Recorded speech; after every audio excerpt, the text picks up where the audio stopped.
دوستو، رحمت للعالمین حضرت محمد صلی اللہ علیہ وسلم کی ولادت مکہ مکرمہ میں ربیع الاول 571 عیسوی یعنی عام الفیل والے سال میں ہوئی۔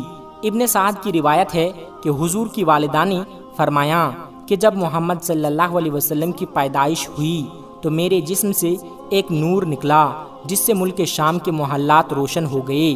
جس رات آپ اس دنیا میں تشریف لائے اس رات کعبہ میں رکھے تمام بت منہ کے بل گر پڑے، جو اس طرح کے بے شمار معجزات کا ظہور ہوا جو اس بات کی علامت تھی کہ اس کائنات کا رہبر اور ہادی اس دنیا میں تشریف لا چکے ہیں۔ جب حضور کی پیدائش کی خبر آپ کے دادا عبد المطلب کو ہوئی تو آپ تشریف لائے اور پوتے کو گود میں لیا تو آنکھ بھر آئے اور مرحوم بیٹے عبداللہ کی یاد آ گئی۔ دراصل آپ صلی اللہ علیہ وسلم کی پیدائش سے قبل ہی آپ کے والد عبداللہ وفات پا چکے تھے۔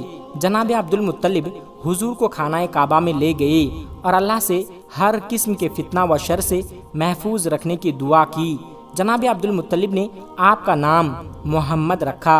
حضور پاک صلی اللہ علیہ وسلم نے 3 دن تک اپنی والدہ بی بی آمنہ کا دودھ پیا اور پھر ابو لہب کی باندی صوبیہ نے آپ کو دودھ پلایا۔ عربوں میں رواج تھا کہ پرورش کے لیے شیر کھار بچے کو دیہات میں بھیج دیا جاتا تھا تاکہ دیہات کے صاف آب و ہوا اور قدرتی غذا کے ذریعے ان کی اچھی طرح پرورش ہو۔ دراصل اس زمانے میں بنو سعد اور بنو بکر کی عورتیں مکہ آتی تھی اور نومولود بچوں کو اپنے ساتھ پرورش کے لیے لے جایا کرتی تھی۔ لہٰذا جب بنو سعد قریش کے علاقے میں آئے تو عورتوں نے مالدار گھروں سے بچوں کو گود لے لیا تاکہ انہیں زیادہ سے زیادہ مال و دولت اور انعام و اکرام مل سکے۔ لیکن جب ان عورتوں نے بی بی آمنہ کے لال کو دیکھا اور یہ پتہ چلا کہ یہ بچہ یتیم ہے تو مال نہ ملنے کی امید سے آپ صلی اللہ علیہ وسلم کو کسی نے بھی گود لینے سے انکار کر دیا۔ انہی عورتوں میں دائی حلیمہ بھی تھی جو نہایت ہی غریب خاتون تھی اور ان کی اونٹنی بھی لاغر تھی۔ جب حلیمہ سعدیہ کی نظر حضور پاک صلی اللہ علیہ وسلم پر پڑی تو محبت کے ٹھاٹھے مارتا سمندر ان کے سینے میں زن ہو گیا۔ لہٰذا بی بی حلیمہ نے آپ صلی اللہ علیہ وسلم کو گود لیا اور اپنے قبیلے کی طرف چل پڑی۔ محمد صلی اللہ علیہ وسلم کی گود میں آتے ہی برکتوں کا ظہور شروع ہو گیا۔ بی بی حلیمہ کی اونٹنی جو نہایت ہی کمزور تھی اس کے تھن دودھ سے بھر گئے۔ جب قافلہ کچھ دور پہنچا تو اونٹنی خوشی خوشی قافلے سے آگے آگے چلی جا رہی تھی اور اس پر قافلے والوں نے پوچھا، اے حلیمہ، کیا یہ تیری ہی اونٹنی ہے یا کوئی اور ہے؟ حلیمہ سعدیہ کے شوہر نے بھی یہ سب محسوس کر کے اپنی زوجہ سے کہنے لگے، اے حلیمہ، یہ تو بہت برکت والا بچہ ہے۔ حلیمہ سعدیہ نے کہا، واقعی مجھے بھی یہی امید ہے کہ یہ نہایت ہی بابرکت بچہ ہے اور خدا کی رحمت بن کے ہم کو ملا ہے۔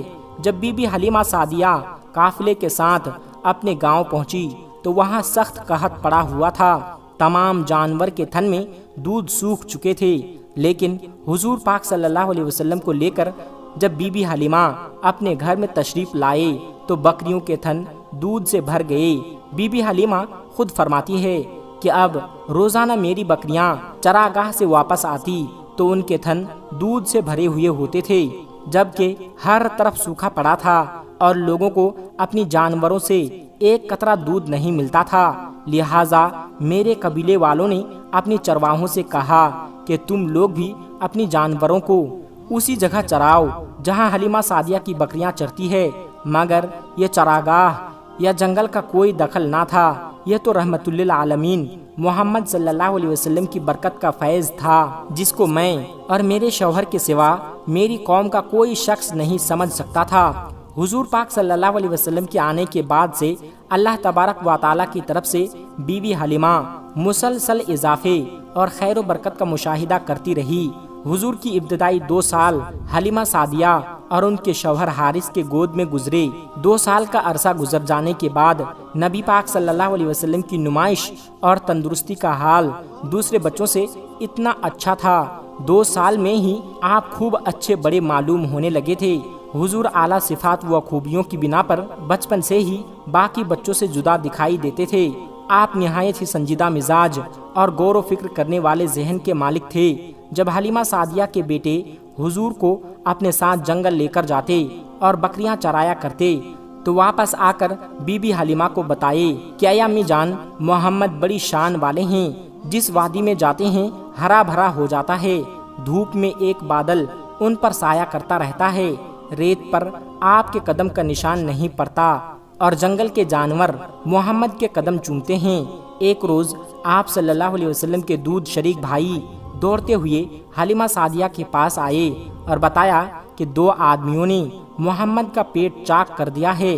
بی بی حلیمہ کے حواس باختہ ہو گئی اور وہ اپنے شوہر کے ساتھ دوڑتی ہوئی وہاں پہنچی تو دیکھا کہ حضور صحیح سلامت کھڑے تھے۔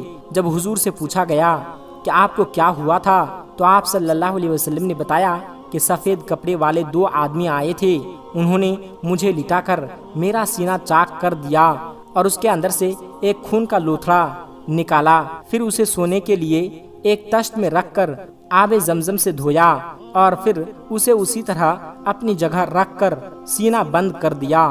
یہ سن کر بی بی حلیمہ بہت گھبرا گئی اور حضور کو واپس مکہ لے جانے کا ارادہ کیا۔ لہٰذا جب نبی صلی اللہ علیہ وسلم کی عمر 4-5 برس کی ہوئی تو حلیمہ سعدیہ آپ کو مکہ واپس لے کر آئیں اور آپ کی والدہ بی بی آمنہ کے سپرد کر دیا۔ یہاں حضرت ام ایمن جو آپ کے والد ماجد کی باندی تھی، حضور کی پرورش اور خدمت گزاری میں مصروف رہنے لگیں۔ ام ایمن ہی حضور کو کھانا کھلاتی، کپڑے پہناتی، کپڑے دھوتی اور تمام ضروریات کا خیال رکھا کرتی تھی۔ رسول اللہ صلی اللہ علیہ وسلم نے ام ایمن کی محبتوں اور خدمات کو ہمیشہ یاد کیا کرتے تھے اور فرمایا کرتے تھے کہ ام ایمن ماں کے بعد میری ماں ہے۔ ابھی حضور کو اپنے والد کے سائے سے محرومی کا شعور بھی نہ ہوا تھا کہ آپ کی والدہ بی بی آمنہ بھی وفات پا گئیں، لہٰذا اب آپ کی پرورش کی ذمہ داری آپ کے دادا جناب عبد المطلب نے لے لی۔ جناب عبد المطلب کو اپنے پوتے سے نہایت ہی محبت و الفت تھی۔ عبد المطلب اکثر آپ کو اپنی گود میں بیٹھاتے اور فرماتے اس بچے کا مقام بلند ہے، یہ سید و سالار ہوگا، کہ آپ صلی اللہ علیہ وسلم کو آغوش میں لے کر اپنے پاس بیٹھاتے اور محبت سے ان کو چومتے۔ جب حضور کی عمر 8 برس کی تھی تو ایک دن اپنے دادا کی چارپائی کے پاس بیٹھ کر زار و قطار رونے لگے، کیونکہ اس یتیم پوتے کے سرپرست اور واحد سہارا عبد المطلب کی بھی وفات ہو گئی۔ جناب عبد المطلب نے موت کے وقت اپنے اس 8 سالہ یتیم پوتے کو اپنے بیٹے ابو طالب کے حوالے کر گئے۔ اللہ کی طرف سے رسول اللہ صلی اللہ علیہ وسلم کو یتیم رکھنے کی بہت ساری حکمتیں تھیں۔ مثلا یتیمی میں انسان خود کو بالکل اکیلا محسوس کرتا ہے، لہٰذا اس اکیلے پن کی وجہ سے حضور پاک صلی اللہ علیہ وسلم نے اللہ سے تعلق جوڑا۔ ایک یتیم کی زندگی تنگی اور پریشانیوں سے بھری ہوتی ہے، لہٰذا ایک یتیم شخص تمام تر مشکلات سے گزرتا ہے اور اس کے اندر احساس ذمہ داری اور مختلف صلاحیتیں پیدا ہوتی ہے۔ ان مشکلات اور تکلیفوں کی وجہ سے یتیم شخص دوسروں کے مقابلے میں زیادہ حساس اور رحم دل ہو جاتا ہے، لہٰذا محمد صلی اللہ علیہ وسلم کو یتیم رکھ کر کے اللہ تبارک و تعالیٰ نے آپ کے اندر اس طرح کے بے شمار خصوصیات اور کمالات پیدا کر دی۔ بہرحال اب ابو طالب کی سرپرستی میں حضور کی زندگی کا نیا دور شروع ہوا۔ 8 سال کی عمر میں جبکہ بچے دنیا کی اونچ نیچ سے بے خبر کھیل کود میں مگن ہوتے ہیں، حضور دن بھر بکریوں کی رکھوالی کیا کرتے تھے، جنگل میں انہیں چرانے لے جاتے، دوپہر کے کھانے میں بیر کھا کر پیٹ بھرتے اور گھر کے چھوٹے بڑے کام کاج کر کے اپنے چچا ابو طالب کا ہاتھ بٹاتے۔ اگرچہ جناب ابو طالب نے کبھی بھتیجے اور اپنے بچوں کے درمیان فرق نہ کیا اور دونوں میاں بیوی نے حقیقی بیٹے کی طرح حضور کی پرورش کی۔ حضور 8-9 سال کی عمر میں ہر صبح شہر سے باہر نکل جاتے اور شام تک اکیلے صحرا میں رہتے تھے۔ اکثر اوقات کھلے آسمان اور بادلوں پر نظر جمائے رکھتے اور سورج ڈھلنے سے پہلے مویشیوں کو لے کر واپس آبادی میں لوٹ آتے ہیں۔ جناب ابو طالب ایک تاجر تھے، لہٰذا محمد صلی اللہ علیہ وسلم کی عمر جب 12 سال کی تھی تو آپ انہیں تجارت کے سلسلے میں اپنے ساتھ ملک شام لے گئے۔ شام کے شہر بصرہ کے نزدیک ان کا قافلہ کا ٹھہراؤ ہوا۔ روایت ہے کہ جس جگہ ان کے کارواں نے پڑاؤ ڈالا وہاں بحیرہ نامی ایک راہب رہتا تھا۔ بحیرہ نے دیکھا کہ جس درخت کے نیچے قافلہ ٹھہرا ہے اس کی ٹہنیاں خود بخود جھک گئی۔